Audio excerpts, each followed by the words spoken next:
আমরা সবাই সময়ের হাতের পুতুল, তাই ইগো নিয়ে চলা বন্ধ করো। আজ সময় তোমার পক্ষে আছে, কাল নাও থাকতে পারে। সময় তার হিসাব ঠিক সময় মতোই নিয়ে নেই। বুদ্ধিমানরা কখনো ইগো হাট হয় না, কারণ তারা ভালো করেই জানে অহংকার পতনের মূল।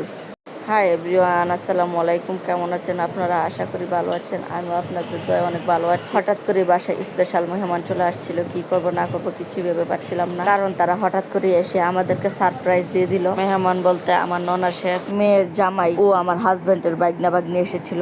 তারা হুড়া করে ঘরে যা ছিল তাই তাদের জন্য নাস্তার ব্যবস্থা করে নিলাম। বাগনির নতুন কয়েকদিন আগে বিয়ে হয়েছিল। জামাই আমাদের বাসায় আর আসেনি, এই প্রথম এসেছে। তাদেরকে প্রথমে 3-4 রকমের ফল কেটে দিলাম, খেজুর, শরবত, সব ধরনের নাস্তা তাদেরকে দিয়ে দিলাম। জামাই আমাদের জন্য মিষ্টি নিয়ে এসেছিল, প্লেটের মধ্যে মিষ্টিও বেড়ে দিলাম। এদিকে তাদের নাস্তা দিয়ে অন্যদিকে আমি চুলার মধ্যে চা করার জন্য পানি বসিয়েছিলাম, কিন্তু তারা কোনো কিছুই খাচ্ছিল না। জামাই আমাদের বাসায় নতুন এসেছিল, তাই সে লজ্জা পাচ্ছে। জামাই একটু শান্ত ও নীরব প্রকৃতির মানুষ। অন্যদিকে আমি তাদের জন্য চা রেডি করে নিয়ে এসেছিলাম। টেবিলে জায়গা হচ্ছিল না, তাই সেই নাস্তাগুলো সরিয়ে নিলাম। হঠাৎ করে আসার কারণে বেশি কিছু নাস্তার ব্যবস্থা করতে পারিনি। ঘরে যা ছিল তাই তৈরি করে তাদেরকে নাস্তার ব্যবস্থা করে দিলাম। আমার হাজবেন্ডকে ফোন দিয়ে বলেছিলাম বাগনির জামাই এসেছে। আমাদের কথার ফাঁকি আমার হাজবেন্ডও চলে এসেছে। সে তার বাগনির জামাইয়ের সাথে কথা বলছে আর বাগনিদের সাথে কথা বলছে। আমার হাজবেন্ডের বাগনিরা তার মামার সাথে অনেক ফ্রি। আমার হাজবেন্ড জামাইয়ের সাথে বসে নাস্তা সেরে নিল। তারা সবাই মিলে কথা বলছিল, আড্ডা দিচ্ছিল।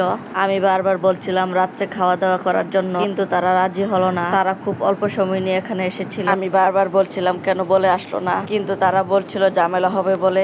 হঠাৎ করে চলে এসেছিল। তারা যেই দিন এসেছিল ওই দিন অনেক গরম ছিল। আমার হাজবেন্ড বলছিল তোমরা আসো, আমরা এসি রুমে চলে যাই, বসে গল্প করি। তারপর তারা এসি রুমে গিয়ে সবাই মিলে একত্রে গল্প করছিল, আড্ডা দিচ্ছিল। কিছুক্ষণ বসে আড্ডা দেওয়ার পর তারা আমাদের কাছ থেকে বিদায় নিয়ে নিল। আমার আজকের এই ভিডিওটা আপনাদের কাছে কেমন লেগেছে প্লিজ কমেন্ট করে জানাবেন। পুরো ভিডিওটা দেখার জন্য আপনাদের সবাইকে অসংখ্য ধন্যবাদ। ভালো থাকবেন, আল্লাহ হাফেজ।